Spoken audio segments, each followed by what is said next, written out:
Hello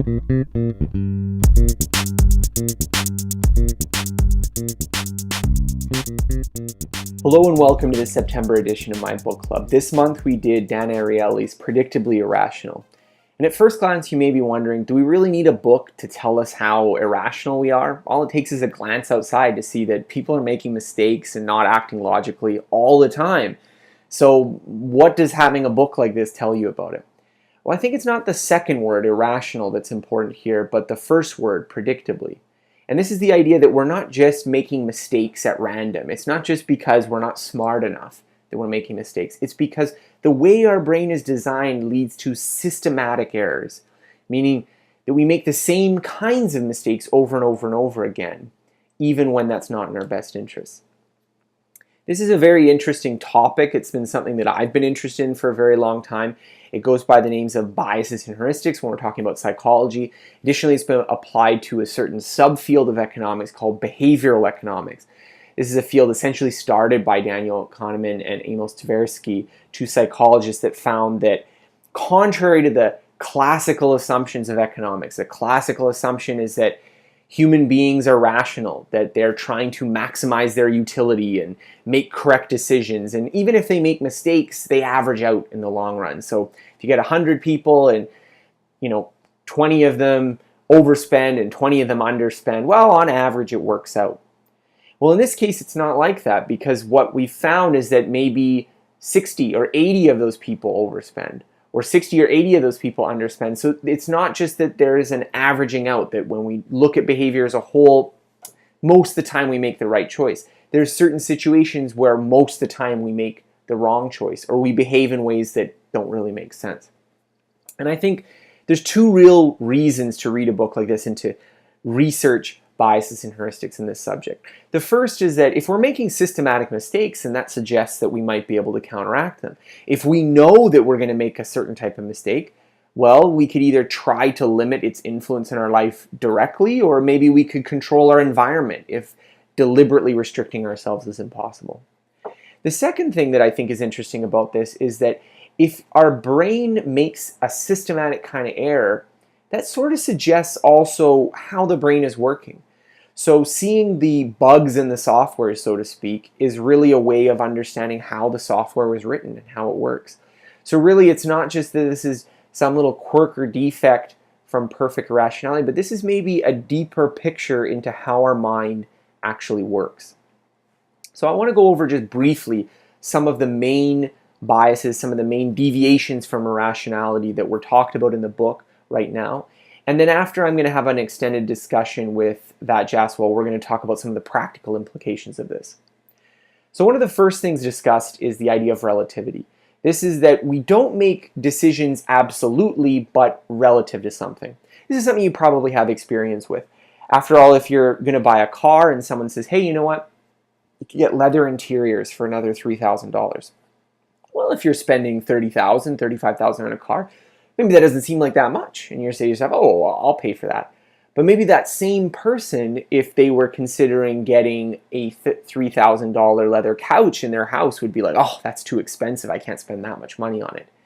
Yet it's the same amount of money, and maybe for all practical purposes, they might spend more time sitting on the couch, and the comfort and quality of the couch matters more, perhaps, than having leather interiors in their car. So this is an example where the relative effects of making a big purchase causes us to minimize that $3,000. But really, to our bank account, $3,000 tacked on to a bigger purchase or $3,000 purchased separately are exactly the same. And so this suggests that we will often make these sort of decisions where we're basing a relative assessment rather than absolutely how much is this worth to us. And I think this is important because you can often think of people who are clipping coupons and trying to save money in little ways. So they, rush to the other end of town to save $10 because they have a coupon, but yet maybe they're losing thousands of dollars on the big purchases. So this is one type of irrationality. Another type that's related to this is that of anchor effects. So the anchor effect is basically, think of a situation where you don't have a really good idea what the correct number should be. So I remember one study, they had people guessing how many countries were in some African League of Nations, some African Union. And they had people go on a spinner and spin it around, and it would either pick a low number like 12 or a high number like 60. And then they asked them how many people how many countries were in this union. And what happened was that the random number, which the person knew had nothing to do with the African Union, influenced their subsequent judgment. So if they got a 60 and they were primed with 60, they were more likely to suggest a high number than if they picked a low one. And what's interesting about this is that the person knows that there's no relationship. It's not that they were tricked into thinking that this spin something had to do with the number of countries. They knew that, but yet they couldn't help it influencing their thoughts. So this is also important because we're constantly searching for cues from the environment of what something should be. And this allows marketers and this allows other people to perhaps manipulate our sense of what is an appropriate number or an appropriate cost of things. Another bias discussed in the book is the cost of free.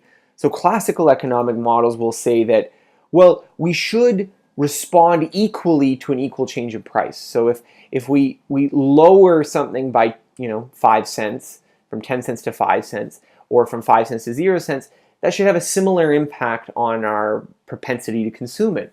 And what they found is that that's not the case, that when you go from a very, very low cost to free, all of a sudden we want much more of the thing. And this has led to some interesting situations where people will consume something far more than they would otherwise, far more than they actually desire because it is free. And we're susceptible to that. This has some negative implications because very often something that is free isn't actually costless. There's opportunity costs, meaning that if we get the free sandwich rather than the one we really want, we can't eat the other thing. It could be that there's hidden costs of standing in line for a while to get something that's free or sending in some mail-in letter. So very often free isn't truly free, even though we often respond to it as such. Another bias in the book, or a way of thinking that deviates from this perfect rationality, is the fact that we have seemingly two separately existing domains of moral norms and behavior. One of those are social norms that deal with our personal relationships where money usually isn't involved, and the other economic norms where we deal with strangers and people that we don't have relationships with. And what's interesting is that these norms can conflict and lead to situations that classical economics would puzzle at. So an example is your mother-in-law may be happy to make you Thanksgiving dinner, but if you offered to pay her $200 for it, she would probably be outraged. And this is because by offering to pay her, even though you weren't paying her anything before, most people should prefer more money. It's changing the domain of the interaction from a social domain to an economic domain where different rules apply. And what's interesting here is that because these domains are separate and have their own existing set of logic, the sort of transition zone between them, where you switch from one zone to another, can have sometimes irrational effects. One of my favorite studies on this has to do with a daycare center. And the daycare center found that parents were picking up their kids really late. So they decided, we'll institute a fine that you have to pay $5 if you are late to pick up your kid. And the idea being, well, before it was free, now it costs you money. That should affect your behavior. And what happened instead? More people started picking up late. Why is that? Well, the reason why is that before it was in the social domain where picking up your kid late is rude and you shouldn't do that to other people. But as soon as you attach a price to it, now it becomes a market domain where, well, you're happy to get your kids late because, hey, I'll pay $5 for that and I don't have to feel guilty about it. And what was interesting is that when they tried to switch it back, they got rid of the fine, the previous economic behavior stuck, which shows that once we switch to something thinking of it as an economic domain, we're reluctant to shift it back into the social domain. This has a lot of implications for things like pollution, things like our behavior with our friends and family, and much, much more. Another idea is that we operate better with constraints that, strictly speaking, should make us worse off. One of the examples discussed in the book has to do with exams. Dan Ariely had 3 classes. One of them he gave a writing assignment that had fixed deadlines. The other one, he let the students choose when the deadline would be, and if they were late, they'd have a penalty. And the other one, there's no penalties. You can return them all on the final day, all the writing assignments, and you'll be fine. And what's interesting is, again, from a classical economic perspective, more constraints should make you worse off because there's always a chance that you'll return it late and then you'll be punished. But interestingly enough, the ones with the more rigorous constraints were also more likely to get good marks. So it seems that constraining our behavior in advance can sometimes lead to beneficial outcomes because we're more likely to follow things in the right way. This shouldn't be too surprising. This is something that I've talked about a lot with productivity, saving habits, is behaving somewhat irrationally to get results, but it's nice to see science back this up. Another idea is the endowment effect, basically that we value things that we own more than things that we don't own, even if owning it was somewhat random. So the example from the book is that there was a bunch of people trying to attend a sports game, and they were all lining up, and the people who lined up were basically given the tickets by lottery. Some people got it randomly, some people didn't. And what was interesting is that the people who didn't get it were willing to pay a much smaller amount to obtain the ticket than the people who had acquired it were willing to sell it for. So those who had acquired it were wanting thousands of dollars for the ticket. Those who were willing to buy it wanted hundreds of dollars, despite the fact that who ended up in which group was completely random. So the mere fact of owning the ticket made you value it more. And this is something interesting because very often we get in situations where we become attached to the things we have or the situations we're in irrational ways, so that we're more likely to defend it, more likely to hang on to it. And people can sometimes exploit this. Often what they'll do is give you something so that you can have it, and then once you have it, you're reluctant to give it back. You're reluctant to give it up. Another irrationality that's discussed in the book is that we try to keep our options open too much. Very often we are afraid of letting an option close, even though we're wasting time trying to pursue all the paths.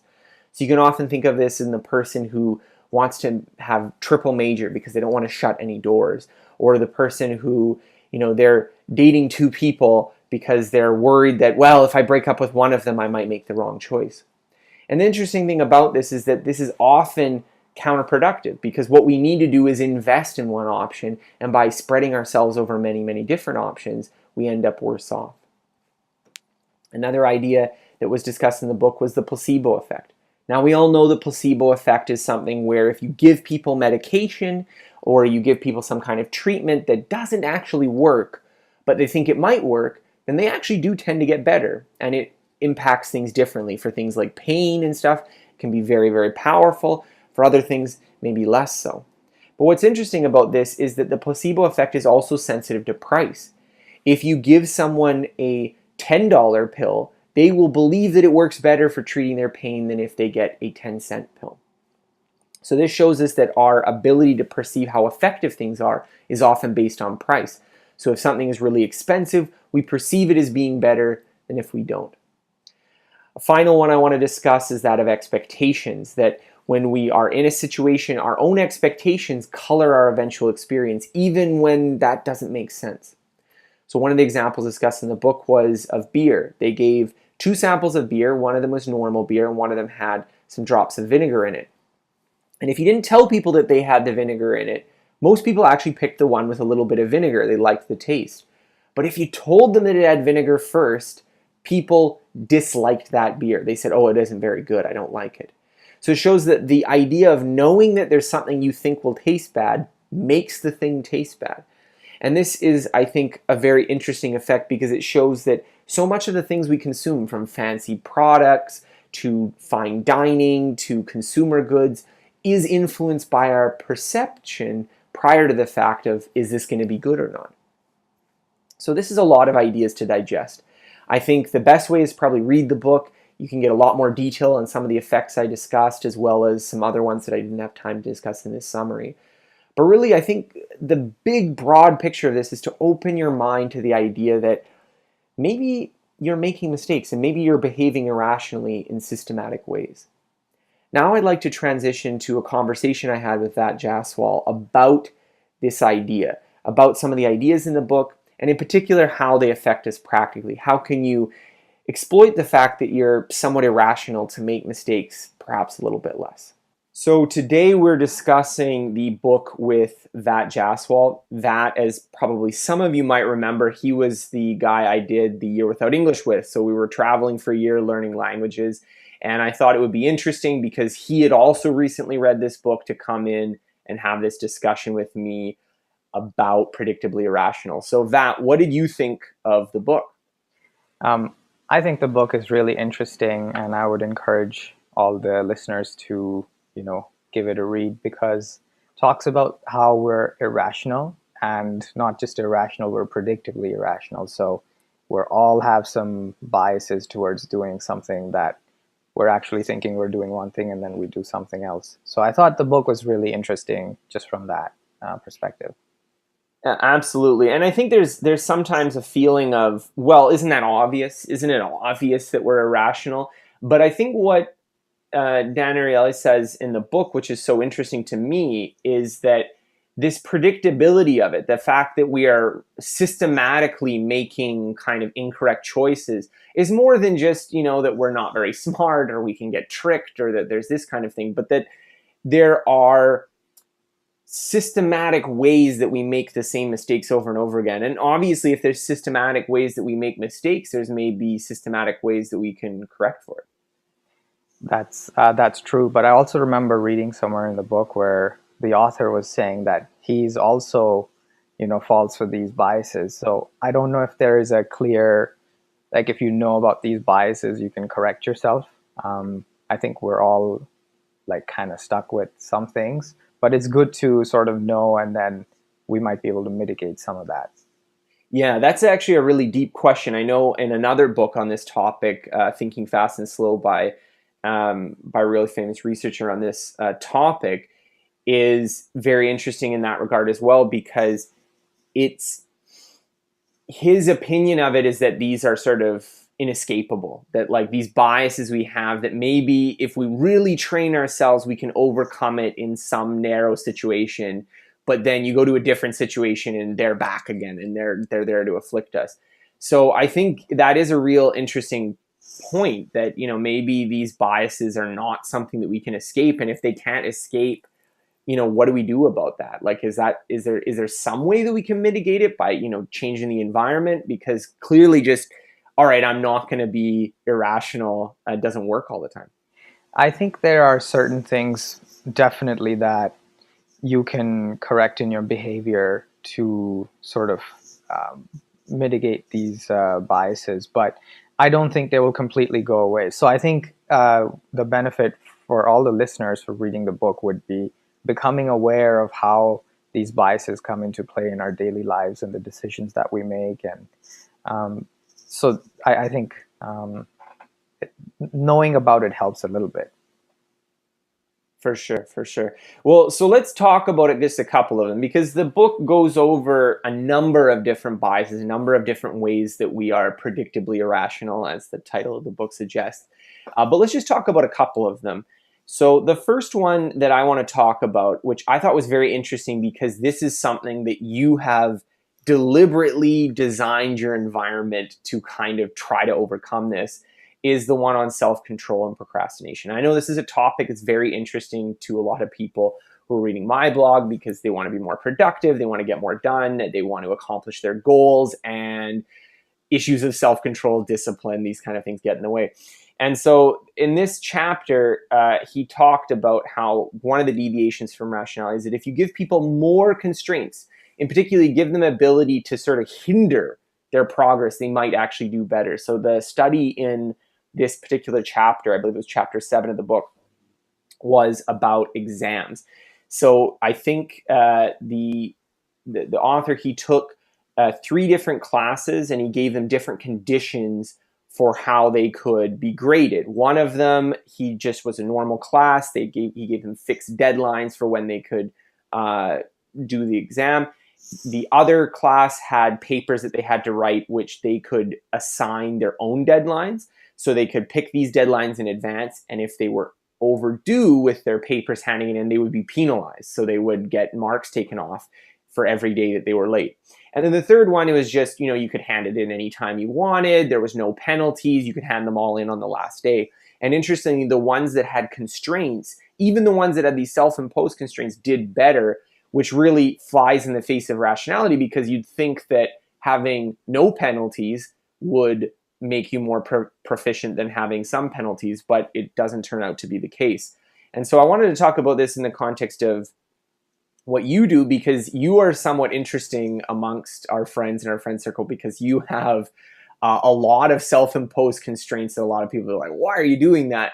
But they're really effective. So maybe you could talk a little bit about your own experience with that.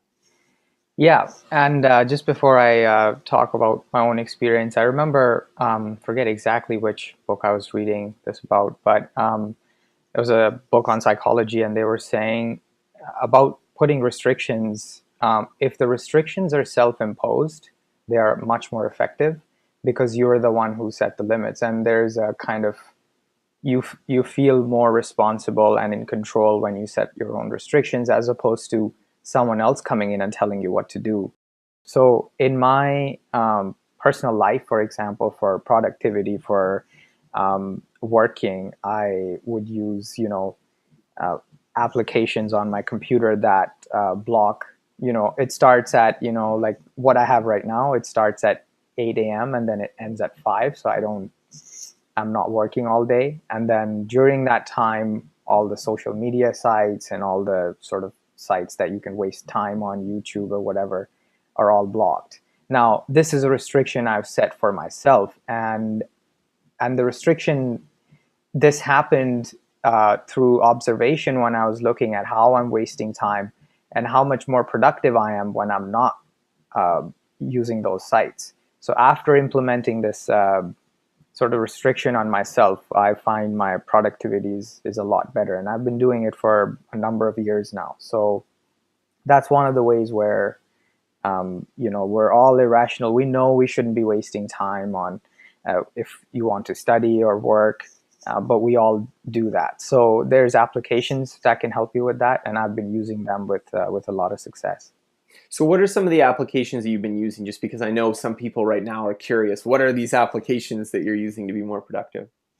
So on Firefox, which is a web browser, I use a application called Leech Block, and it basically lets you blacklist sites that you wouldn't want to use at a certain time. And it's a good add-on because it's pretty flexible. It also allows you to have it open so you can change it on the fly, but I have it on the highest restriction setting, basically, where I'm completely unable to change while I'm working if I wanted to open one of those sites. And it's a very strict way of doing it, but I almost feel like if you're not so strict, then the whole thing fails. So you kind of have to be really strict. So Leech Block is one of them I use, and I use a Mac computer, so I'm using an application called Mac App Blocker, and basically that blocks the applications themselves. So you can, block your web browser after 11 p.m. I actually have it blocked at 10:30, and that helps me go to bed on time because then I'm not staying up really late, and then as a result, I'd wake up late the next day. So those are the two main applications that I'm using that I can recommend to everybody who's listening. So I remember earlier when you didn't use these applications, and you often, would say, okay, I'm wasting a lot of time right now. I'd like to be doing X or Y, but instead I'm frittering away my time with other things. And one of the things I thought was interesting is that for those of you who are listening here, we actually were roommates about maybe 4 or 5 years ago. And I remember at the time you would like to play, video games. You'd get your PlayStation 3, I think it was at the time, and you'd play video games. And then we were traveling. You didn't have a TV, you didn't have a game system, and eventually, a little while after, you were thinking maybe I should buy one. I should play one, but you were worried because you remembered, okay, I used to play video games a lot. How do I control this habit? I don't want to get it, and then now I'm just playing video games all the time. And what I thought was really interesting is you kind of hacking together a solution for your television that basically you have, and correct me if I'm wrong here, but you have basically a power bar that has that kind of light timer that it only allows electricity through it for certain time periods of the day. and you can plug it in there so that basically from, I think, I don't know what it exactly is, maybe I think you said 8 p.m. till about 10:30 p.m. at night, there's electricity to the TV, so you can use the TV to watch TV or play video games. But outside those hours, there's no electricity, so you can't use it. And that you've locked this sort of contraption within a small box so that it's difficult for you to go in there and change it if you decided you wanted to watch TV at a different time. And so I thought this was a really innovative solution because it shows that, a lot of people, well, yeah, but I could do this. But if you think about it, there's actually lots of ways that you could basically burn your bridges, so to speak. You could force yourself to stick to a particular schedule ahead of time and make it really inconvenient for you to do differently later. Yeah, absolutely. So I've been using this TV system that I've sort of devised for about 8 months now. And it has been so amazing because also, like I said, it works together with the other systems that I have, which is blocking the applications on my computer at 10:30. My TV also shuts off at 10:30. And it's kind of difficult to sort of get into it. But because I am the one who initiated this restriction on myself, like I mentioned in the beginning, I don't have a problem with it because I have seen what happens if these restrictions are not there. I have also tried systems where it's kind of loose. So the restriction's there, but you can kind of somewhat unlock it. So like then you're able to watch TV if you really wanted to. And that system also does not work. So you have to be absolutely 100% strict with a system that you're coming up with. And so the TV thing here, it's actually nearly impossible for me to change it. But what's funny is that I've used it for a number of months now, and I never, in the beginning when I started using it, I always thought, oh, maybe, I should remove this. This is stupid. I shouldn't be doing this. And then now I never question that. And I feel like if someone removed the lock from it, I wouldn't even notice it for months because I never think about unlocking it. It's a habitual thing for me now. Okay, time to watch TV. It's only in the evening. And then I'm doing other things in the daytime and never wasting time. And when I do watch TV or play video games, I am never feeling guilty. So I'm really happy with having these self-imposed restrictions, but it's kind of difficult to explain it to people because I really think it has to come from within, and you are the person that needs to make the restrictions for yourself.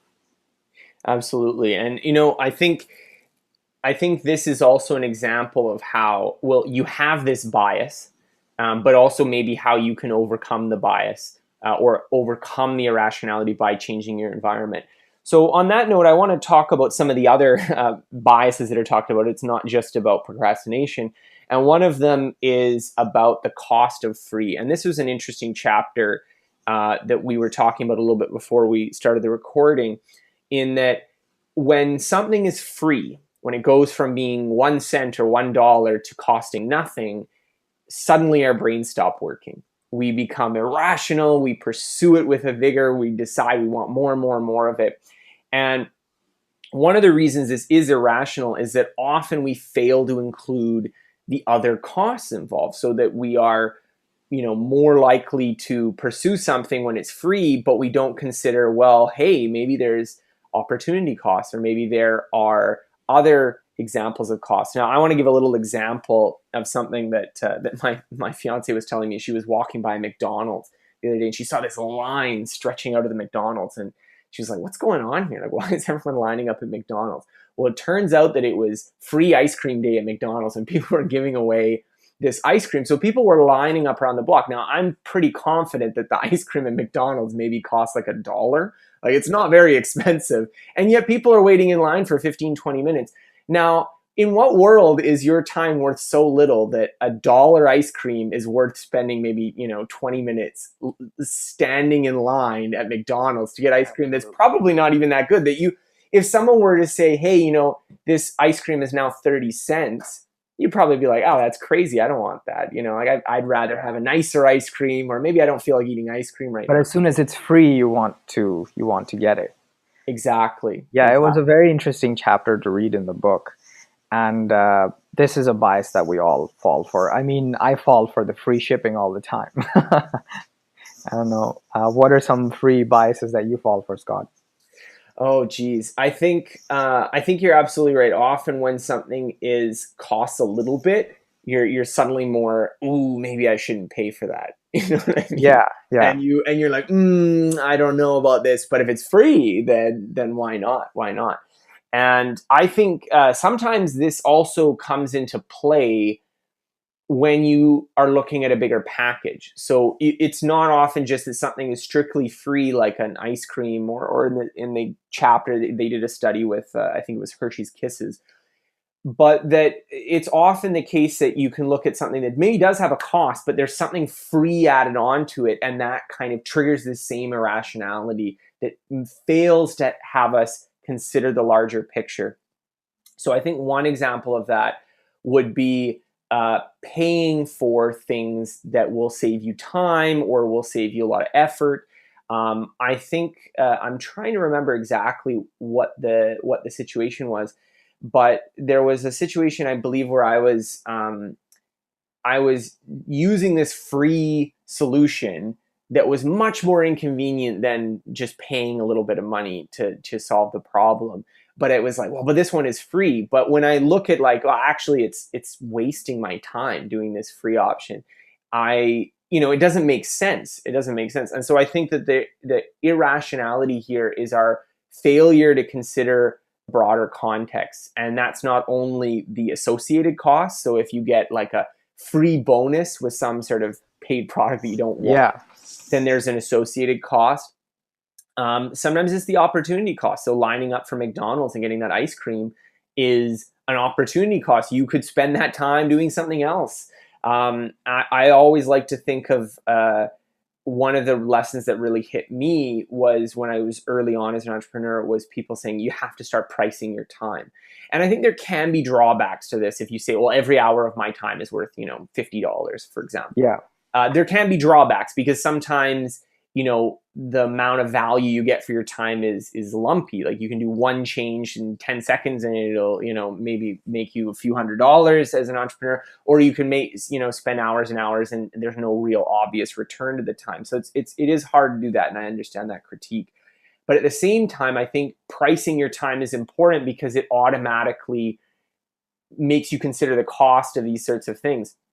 So, running around town to save $5 or saving all these coupons to save an extra dollar or so yeah, maybe isn't valuable in the long run because you're not actually saving that much money, and the time that you're wasting is perhaps valuable time that's being stolen from you, which if you compensated yourself properly is actually you're losing money. yeah. I have an idea on this where this idea of the opportunity cost, like you could be doing something else. You should always be optimizing for doing, saving the most amount of time and using your money efficiently. But this is a purely logical way of thinking, and we are also emotional creatures. So I'll give an example of something that happened to me recently. Now, I parked my car on the street, and someone stolen the logo from my car, the sort of emblem that's on there. Someone just ripped it off there, and then so I could just buy a new logo and put it on there. But I like to do sort of creative things if I can. So I see an opportunity here. Oh, maybe I could, design a logo myself. So I did a laser cutting logo, and then I'm going to put it on there. So why I'm telling this story is because where I might have rationalized it in my mind, saying that the reason I'm doing it is because, oh, maybe it's cheaper or I want to do it. But really the reason is that I wanted to do the whole logo design process. I'm emotionally biased to doing that. So when we see coupons and we see other people going, uh, driving 50 miles or whatever, going 30 miles to just use a coupon, we have to also see, are they, from one perspective, it's really irrational because, you could have saved time and ordered it online or done other things. But looking at it from the emotional perspective, maybe they wanted to go shopping, and that was the reason, and the rationalization sort of comes after the fact. I completely agree, and I think So this is related to sort of another issue, but I think is important in this context as we were talking about coupon cutting. And one of the, I think, real lessons from this is that if you want to be saving money, like what you care about is that your bank account balance is moving the direction you want to move in, then this research, not only this research, but other research talked about in the book, really suggests that what you should be really looking out for are those big purchases. So when you buy a car, or you buy a house, Yeah. or you're renting a new apartment, or you're buying a sofa, or you're buying something that's, more than your normal purchase, you got to be really watching that.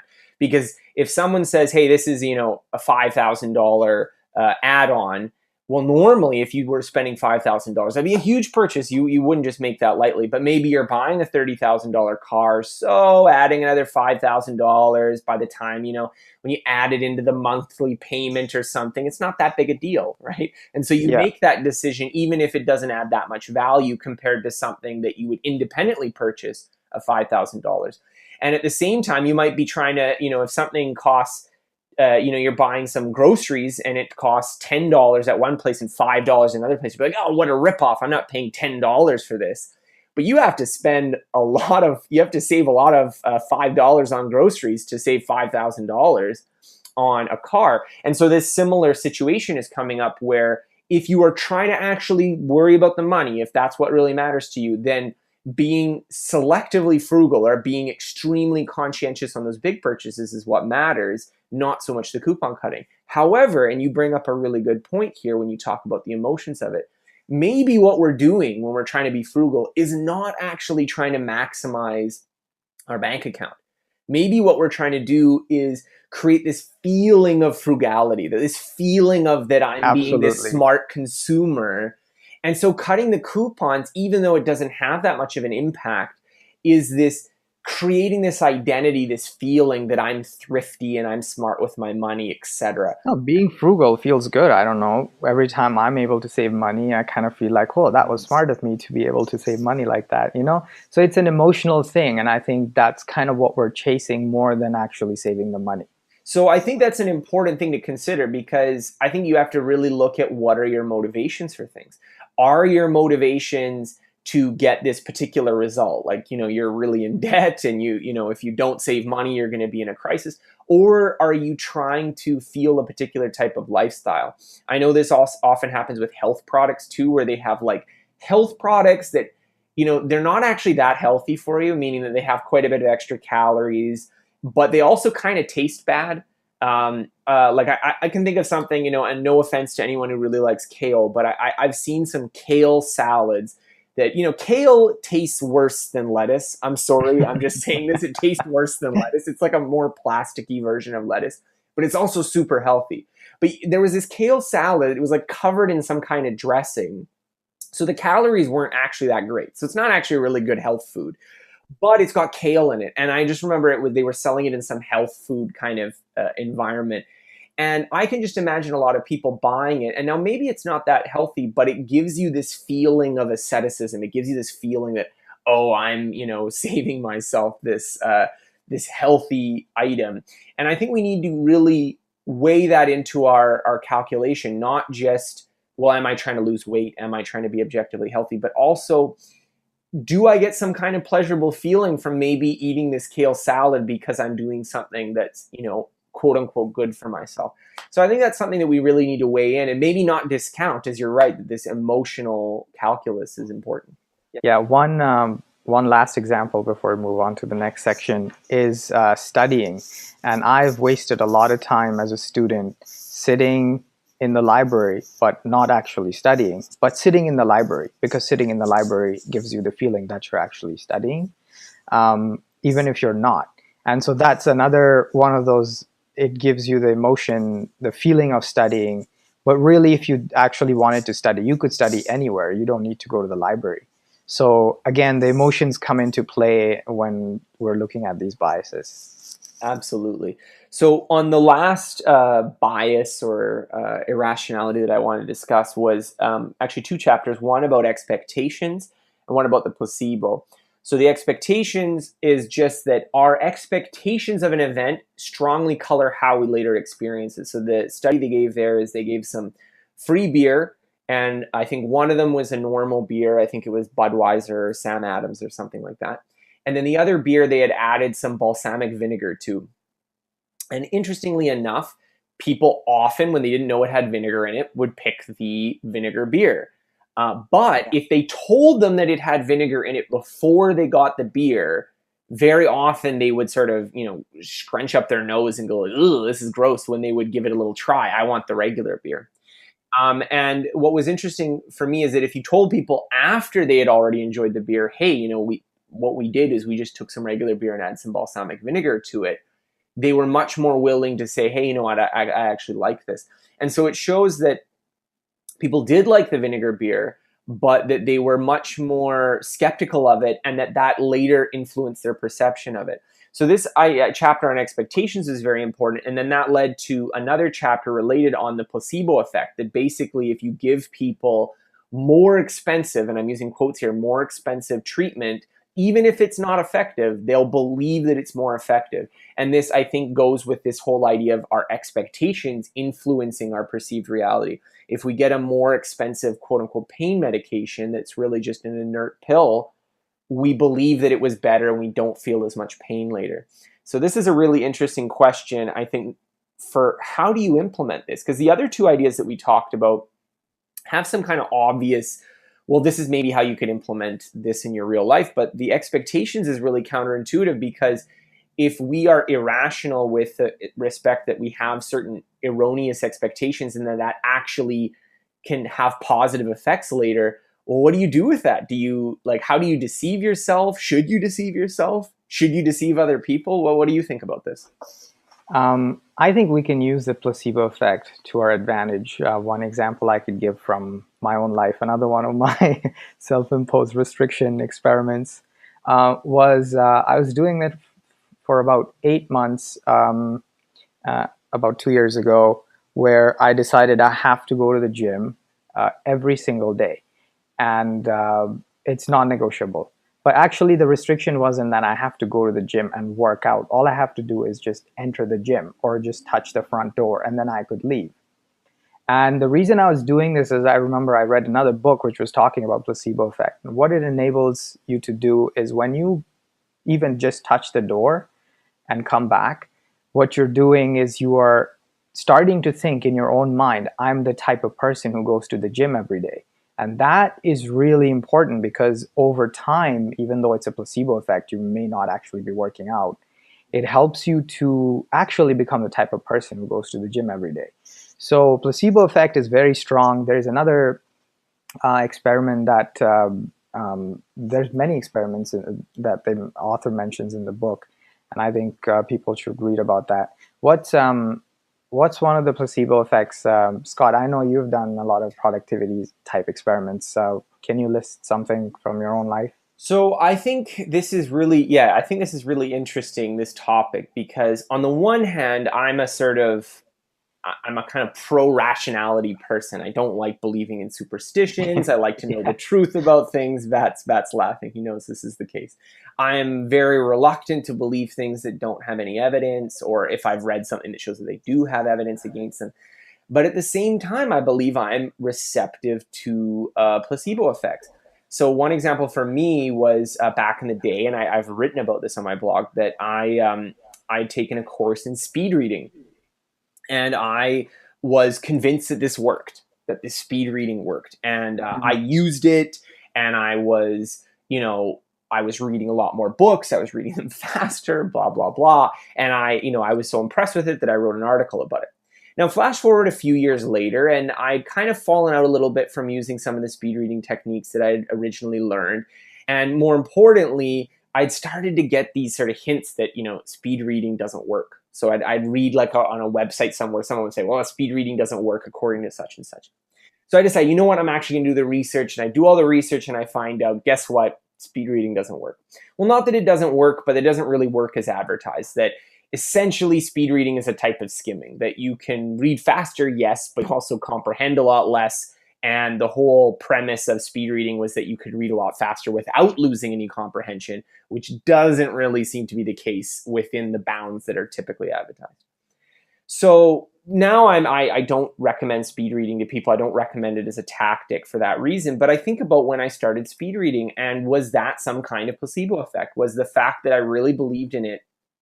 Now, maybe I wasn't actually reading faster in the sense that it wasn't a true placebo effect, in that, I wasn't actually understanding more than I was.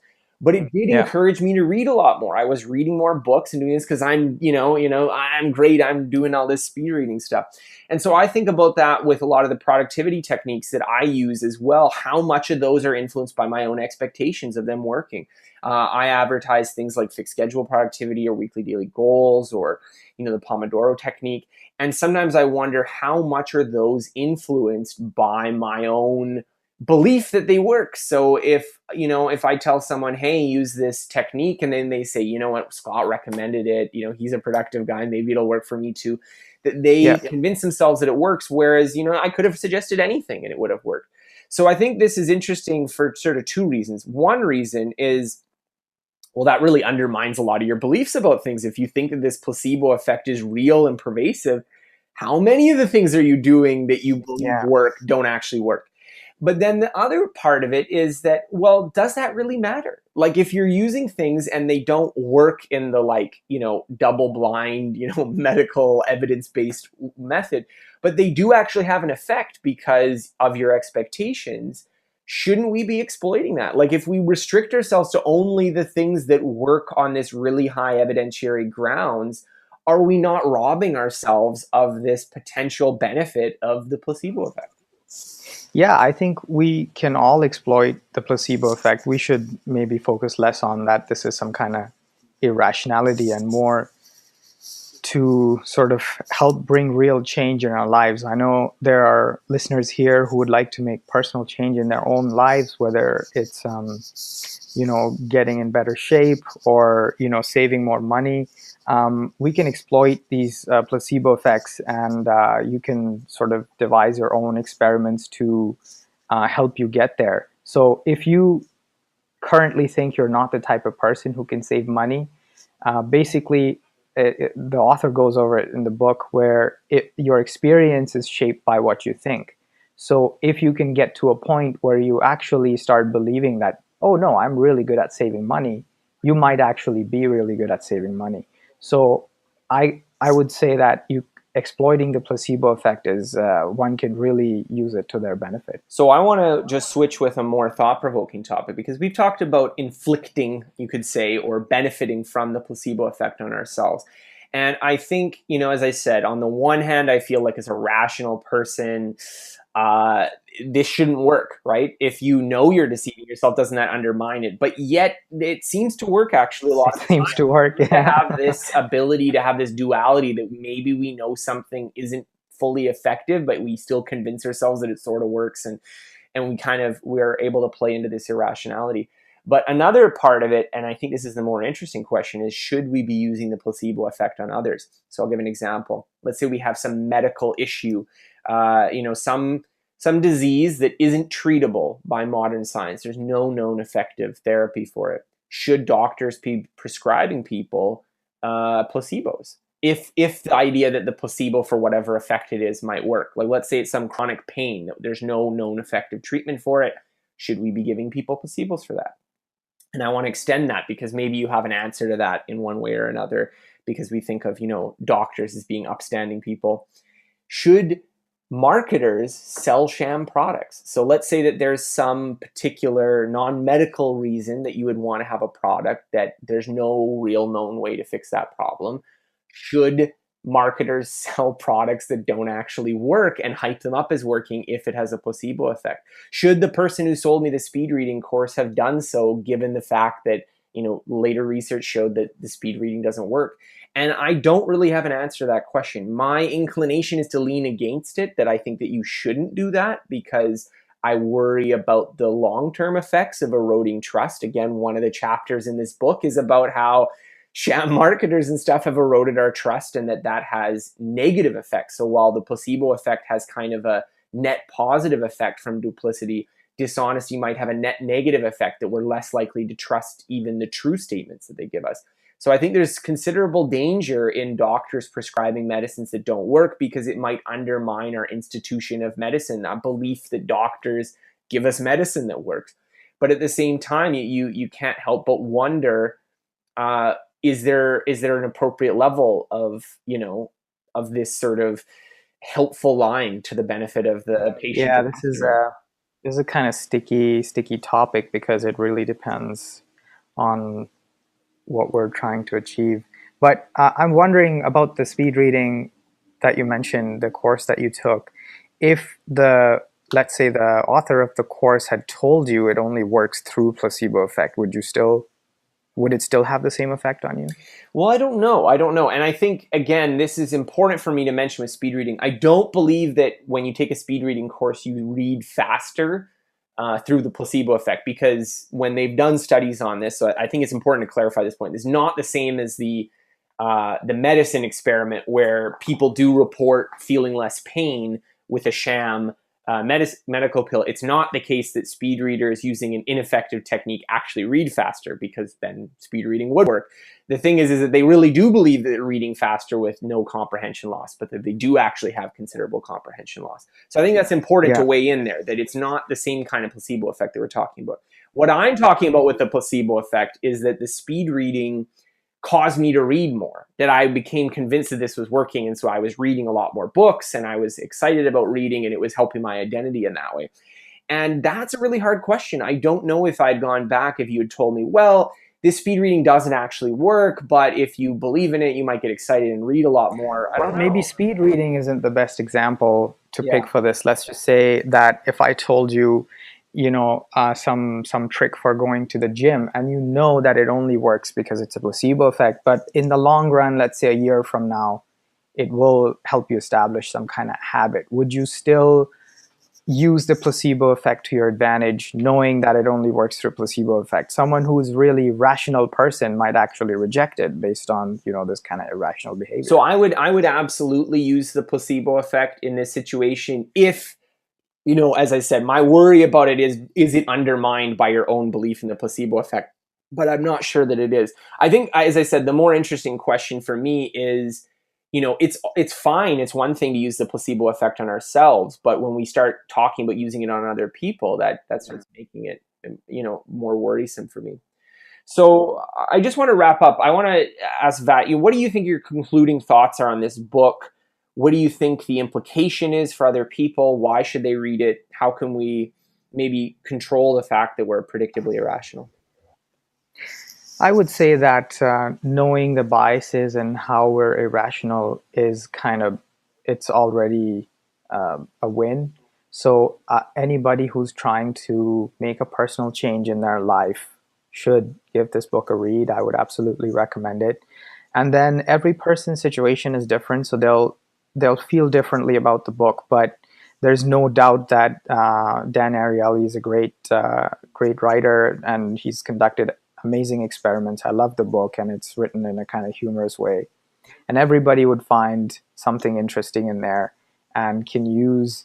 I mean, in a way, this book doesn't actually give you solutions. It doesn't say, well, this is how you beat this bias. But then that's up to you. You can come up with sort of creative solutions to sort of make personal change in your own life. Well, I want to thank Vat for joining me and discussing this book. It was certainly a lively discussion. I think there's a lot to think about. I really hope you, as the reader and listener, thought that the conversation was interesting. As always, if you want to join in on our book club, you can join our Facebook group for free, and you can discuss the book while we're reading it. And we will be, each month doing a new book covering this topic and discussing how that book can impact your life. Well, thanks for having me, No Scott. problem. Thanks.